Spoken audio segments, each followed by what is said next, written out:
Hell yeah!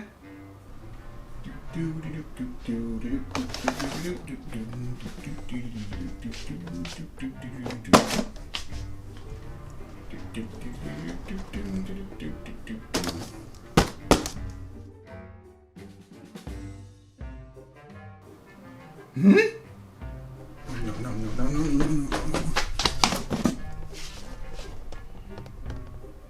Oh wait, 1366? Meh.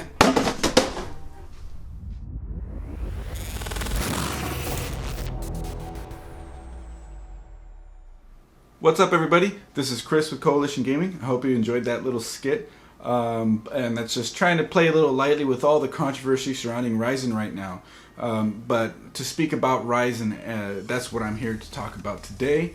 And all I have to say with that is, man, everybody chill out. Chill out. Ryzen is a solid processor. Okay, AMD made some mistakes along the way. Sure, companies do that.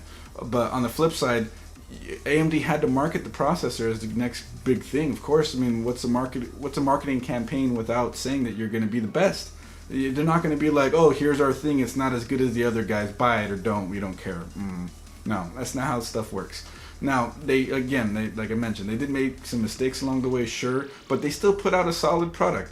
I always claimed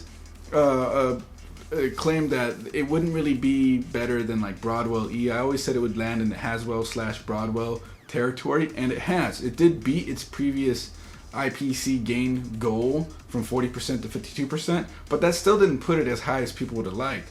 And then the amount of time that they had to optimize it, you couldn't get that high at clocks. I mean, you can't judge it on its overclockability either. I mean, it's overclocking, so it's just bonus. It's free performance that you may or may not get. So you can't really judge it on that either. It's just how it is, you know. And you know you're getting a product that's been pushed to the max when you can't overclock it very much. That's kind of a good thing if you think about it, because you have people with older architectures that can overclock a gigahertz, maybe more. And then you think, you know, were they holding out?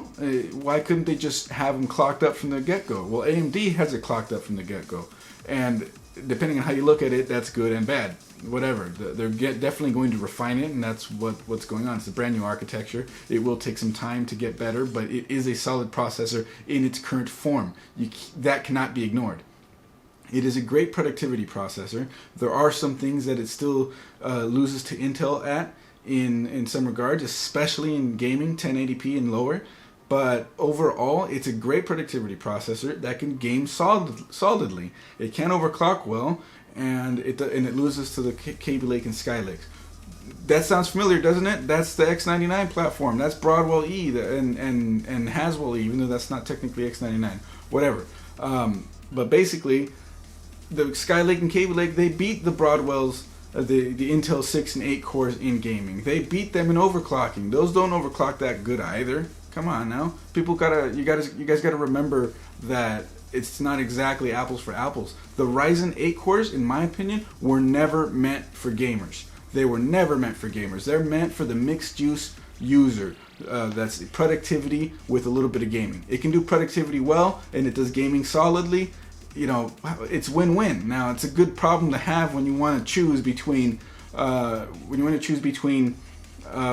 gaming, straight gaming. You know, you're going to go Intel, or you want to do a little bit of streaming and you want to do other stuff, rendering, content creation, and still game decently. And you want to do it at a budget that you can't get if you're looking at a 6800, 6950, or 6900. Well, that's Ryzen. I mean, it's a good option to have. It's a good problem to have right now. So people just need to be more excited, more enthusiastic about tech in general. Stop taking sides. Stop making controversy. Be objective. The processors stand on its own merits very well. There are bugs to work out, but X99 also had bugs to work out. It happens, and it is what it is. Enjoy the processor for what it is. I personally believe that the 6 cores and 4 cores will bring a much more interesting value proposition, especially the 6 core. Look how much the 6800 costs versus a $200 to $250 6 core Ryzen. If you're going to look at gaming and productivity, versus the cost, you're going to get a much better value there. Obviously, the 8-core, like the 1700, for example, that's to me is the shining light of the current lineup. Is the 1700. You can overclock it to 3.94 gigahertz relatively easily, and it's what, half the cost of the 6900K, and it competes relatively well against it. It's double the cost, but not double the loss of performance going between the two. So it is a very good value proposition where it is at. The 6 cores are going to be an even better value proposition where it's at. And then when you come to budget gaming or just gaming in general, mainstream / budget, the 4 cores and the 4-core 8 threads, those things are they're gonna really shake things up. You're not really gonna consider an i3 7350K when you have a $200 to $250 Ryzen 6-core right there next to it. Or you go down and you have a 4-core 8-thread processor right below it. How's that i3 even going to compete with that? Ultimate budget, I think Intel's still going to win that with the Kaby Lake Pentiums. You honestly, you just can't beat that. Now the Ryzen budget processors, the APUs that are going to come down the line, they're going to shake things up, but that's not in consideration at the moment. So those are my thoughts on Ryzen. Everybody just enjoy the tech. Be happy with what you got. Be happy with the options that we have, because it's a good problem to have right now. And as far as like motherboard optimizations and time that it's going to take for certain things to work better with DDR compatibility and processor just booting at higher speeds with DDR4 and just being able to get more out of it, it will come. Don't even worry about it. It'll come, especially with the motherboards. That's a cool thing that you can get a patch, get a BIOS update to improve it. You can't really like get a patch or BIOS update to improve the processor, but in this case, AMD is also working on that, working with developers, working with Windows, get the scheduler stuff fixed up a little bit. It does sound a little bit like Bulldozer when it came out, like, oh no, we have 8 cores, it's great, but we just need Windows or Microsoft to do some scheduler updates and then it'll work better. And here we are again, which is kind of crappy, but it's a much better architecture, much better processor, and it's just going to go up from here. So that's what I think, guys. So if you like this video, click that like button. If you dislike this video, and I'm sure maybe some of you did, click that dislike button, man. Leave a comment. Let's talk about it. Subscribe if you haven't already.